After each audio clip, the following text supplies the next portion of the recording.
کہتے جی کہ شوہر کے مر جانے کے بعد عدت پوری کرنے کا حکم کیوں ہے؟ اس لیے کہ ممکن ہے اس کے بطن میں اس کا نطفہ ہو، تو اللہ جانتے ہیں۔ اب 2 3 4 دن 15 دن 20 دن کا تو کسی کو پتہ نہیں ہوتا نا جب تک ٹیسٹ نہ کرائے، تو اس لیے حکم ہے کہ وہ ایک تو اتنا عرصہ اس کے ساتھ تعلق رہا، صحبت رہی، تو کچھ تو حیا ہو کہ اس کے غم میں رہے، اور دوسرا یہ بھی ہے کہ کہیں اس کا نطفہ تو اندر نہیں ٹھہرا ہوا۔ اس لیے اللہ نے حکم، اور یہ نص قطعی ہے، مولویوں کا فتویٰ نہیں، قرآن ہے کہ 4 اشہر و عشرہ، 4 مہینے 10 دن اس کو عدت پوری کرنی ہوگی۔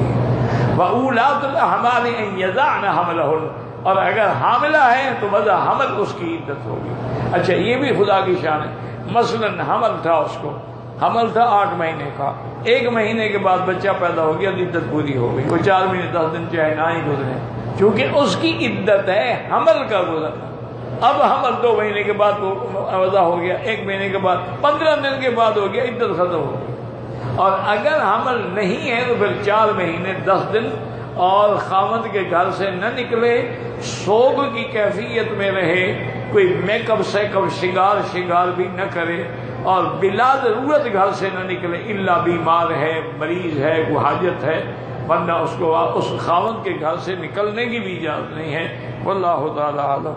آج کل تو حالات ایسے ہو گئے ہیں جی کہ ایک آدمی کسی قبرستان سے گزر رہا تھا کہ اس نے دیکھا کہ ایک بڑی خوبصورت نوجوان لڑکی ہے اور پنکھا لے کے قبر پر پنکھا چل رہی ہے، تو وہ بیچارہ دل میں بڑا حیران ہوا، دیکھا اس دنیا میں بھی ایسی وفادار لوٹتے ہیں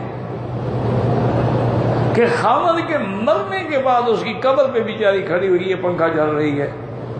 تو وہ گیا قریب جا کے اس نے سلام کیا، اس نے کہا میں آپ کی وفاداری کا بڑا دیکھ کے حیران ہوا ہوں کہ آپ خاوند کے مرنے کے بعد جو ہے اس کے اپنا قبر پہ پنکھا چل رہی ہیں۔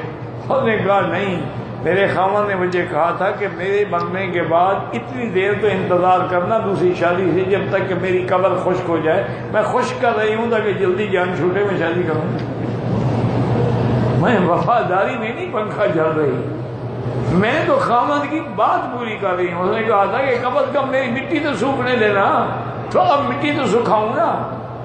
انا للہ و انا الیہ راجعون۔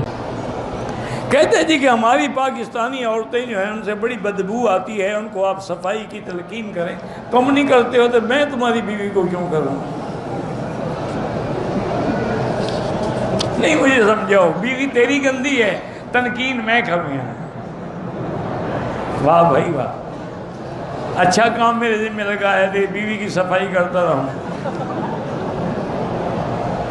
کوئی شرم کرو، تم خود ان کو تلقین کرو۔ ظالمو، جب تم خود گندے ہو، تم 2 دن بنیاد نہیں بدلتے، بدبو آتی ہے، تو عورت کیوں بدلے گی؟ تم صاف ستھرے رہو گے، عورت بھی صاف ستھری رہے گی۔ یہ گناہ تمہارا ہے، ان کا نہیں ہے۔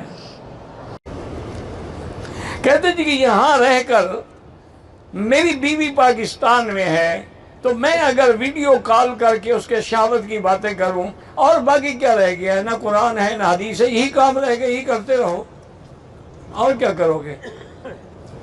اس کو بلا لو یا وہاں چلے جاؤ، دور سے شہوت کا کیا فائدہ؟ نتیجہ یہ ہوگا کہ وہ بھی گناہ کرے گی، تم بھی گناہ کرو گے۔ شہوت جب ہوتی ہے تو آدمی اندھا ہو جاتا ہے، تم تو اس کو خود بھڑکا رہے ہو۔